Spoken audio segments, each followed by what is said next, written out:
So I pretty much understand it can be quite intimidating going against one of the world's finest minds.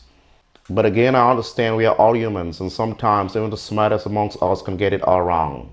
And with that being said, I do disagree with some of Elon's opinions of what the future holds for humankind.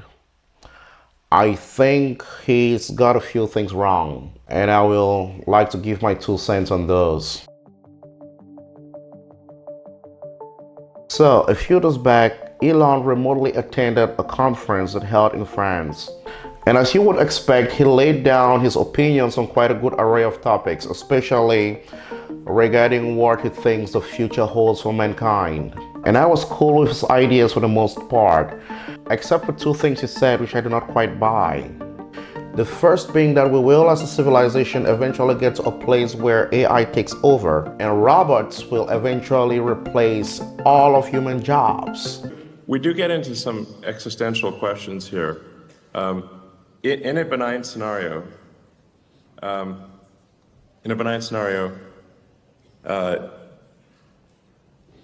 we probably none of us will have a job. And the second point, which is actually connected to the first, is that there will be a rise in universal basic income. And this combination of robots and AI taking over human jobs and a hike in universal basic income, enabling every human being to be able to afford their basic needs, will lead us to a point in time when human beings wouldn't have to work anymore and may only have to work as a hobby. There will be, but in that benign scenario, there will be universal high income. Not universal basic income, universal high income. There will be no shortage of goods or services. And I think the benign scenario is the most likely scenario, probably, 80% likely if you ask, in my opinion. But I do think that long term, in a benign scenario, any job that somebody does will be optional. Like if you want to do a job as kind of like a hobby, you can do a job. But otherwise, the AI and the robots will provide any goods and services that you want. And right there, I disagree. Let's start from the very beginning. First, I do not believe AI or machines will ever be able to replace all of human jobs. And in effect, I will go further to say I doubt if they will ever get to replace half of human jobs. They wouldn't. And I'll explain. And also do not forget that you will have a lot more jobs popping up that we know nothing about. I believe Yuval Noah Harari made a good explanation on that in his book Sapiens or something. But let's go back to the idea of jobs for just a minute. I do think that in as much as AI deserves all the credit for the incredible things it will be able to do, I also do believe that we sometimes are tempted to underestimate what it means to be human and to underestimate human intelligence. You see, even though for the most part we tend to focus more on memory when we talk of human intelligence, we must realize that human intelligence goes way more beyond just memory. We must give credit to things like creativity and emotional intelligence, which are key actually to the great civilization humans have built over centuries. Now, I say all that to say this, that the machines we create for the most part focus on just one aspect of human intelligence, which is memory. These machines can only do what they are programmed to do. They cannot go beyond that. And even when you hear of AI being able to self-learn, there is a confine to what it can learn, all based on the data it's fed, all based on how it's programmed. Whereas the human mind has no limits. And so you cannot compare the human mind to whatever database a machine relies on for its operation. Because that's what machines will do. They will always rely on data, and there will always be limitations to this data. Einstein said, logic will take you from A to B, but your imagination will take you everywhere. This imagination, which is responsible for how far we've come as a civilization.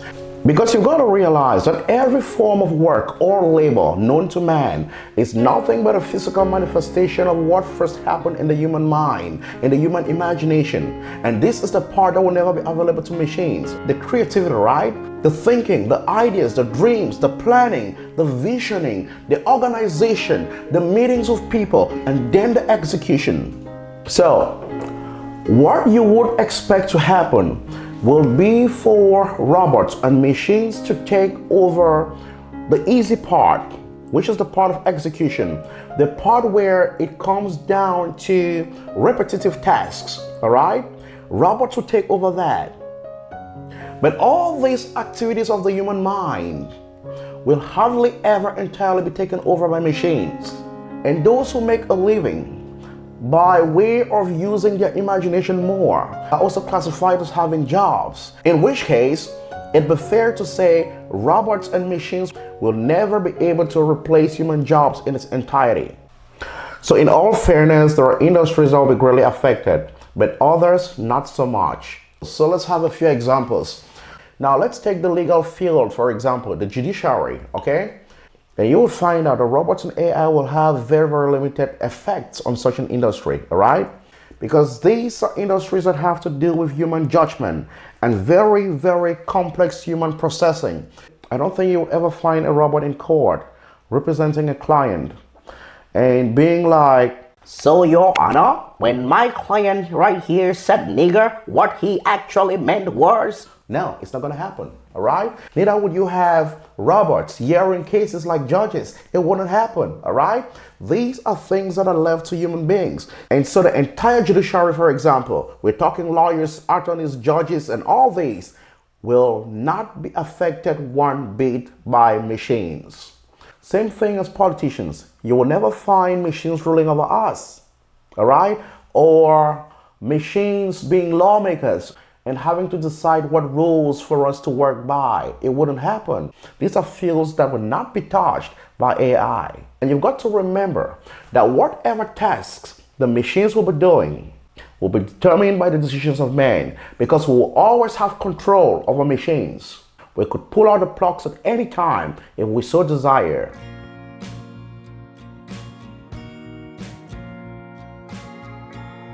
So, even in areas where AI gets very creative and perhaps surpasses humans, you would find out that humans will still be involved in the picture.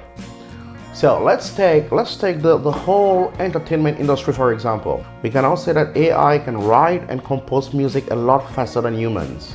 But even if that is done, there is a whole lot more to the music industry than just writing and composing songs. First, I don't think people fill up arenas to have machines perform in front of them. No, people will always perform. And let's say there is a concert, you will still have humans involved in every stage of the organization to make sure that people can come and have a good time. So basically, the machines compose the music, then humans do the rest. Now let's take something else. Let's take sports, for example. I do not think people are going to pay money and fill up stadia to watch robots, to watch machines play soccer or American football or basketball or perform martial arts or box or fight. No.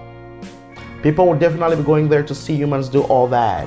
And these people, the sportsmen, the performers, they will be doing their jobs. So you boil it down, you realize that, well, AI tends to play a very, very small role in that area. Now let's take one more example. Let's consider a factory that processes milk. I believe machines will be able to do 99% of the work in the factory. From milking the cows to processing the milk, filling them up in containers and all that, all right? But that's about it. But let's see what goes on into that business as a whole. First, someone will have to determine that there is a need for milk in that area. Then, probably they'll need to put up a structure, a building. And when the machines are done processing the milk, then comes distribution. And here you find marketers. Then they might have to borrow money from the bank. So, just in that business, yes, machines did 90% of the work or 99% of the work in the factory. But get to think of the other industries that are now involved. We got real estate, we got business planners, we got marketers, we got banks or bankers, all for that business. these people will always be invaluable.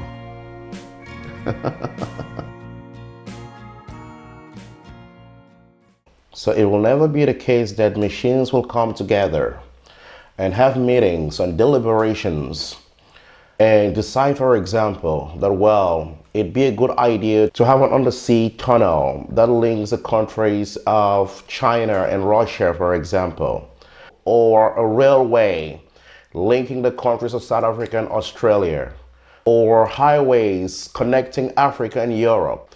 In same manner, you wouldn't expect machines, for example, to wake up one day like the Wright brothers and contemplate the possibility of using different modes of traveling than we currently do. You wouldn't expect machines to do that. Machines will never come up with those ideas or those deliberations. It will always be the job of humans. Humans will always come up with those ideas and those projections, and then in turn have machines help them execute the work. On the emotional front, lots of jobs that have to do with emotions wouldn't be touched by machines. So let's take the health industry, for example. You will expect the positions of lab technicians and MDs for the most part to disappear, quite frankly. But surgeons will have to stick around, and midwives will have to stick around, because I don't think, no matter how advanced the machines will be, I don't think a sick person will want to be operated upon, torn apart, and be operated upon by machines. No. I don't think humans will want to do that. In like manner, I don't think pregnant women want to be midwifed by machines. No. Because beyond just being effective, there is a certain degree of human connection, of emotional connection that is needed in all these processes. All right? And so you wouldn't expect machines to play the part of midwives or surgeons. It will take a cold day in hell before that happens. Now, we could look at education, for example. You don't expect education to die out. No, it wouldn't. What will happen in the education industry, which has already happened, is that it's going to morph. It's going to transform into something else. It's already the case right now, by the way, that a teacher, the definition of a teacher like myself, is nothing like it used to be when I was a toddler growing up. No, because back in our days, we relied on teachers and the educational system completely for whatever education we had. But it's nothing like today. These days, there is an abundance of knowledge everywhere for free. And so the role of a teacher has kind of metamorphosed from being the instructor with all the knowledge to some kind of a guide.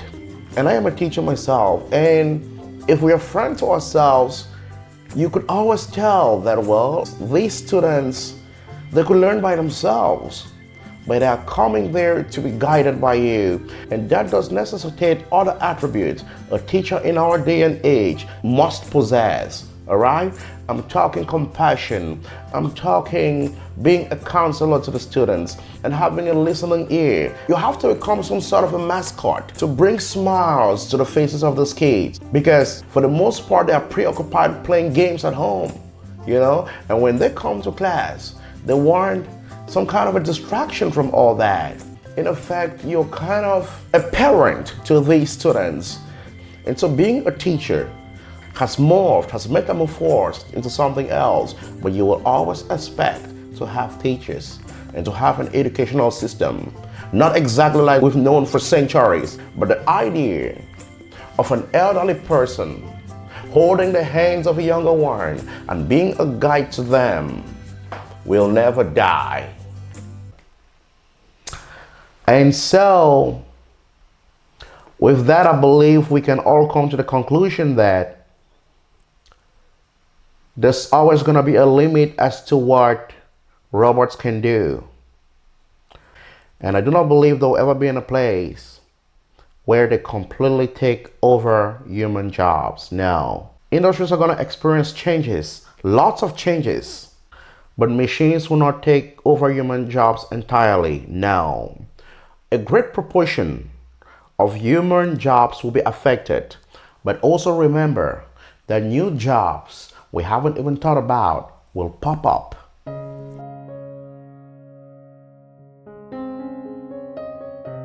And on to the second part, talking about increased universal basic income. And to assume that an increase in UBI will let the people to a comfortable place where their needs are met and they wouldn't find any need to work, I believe is a terrible misunderstanding of the human nature. Quite frankly, an increased UBI means nothing as long as society still maintains different social classes.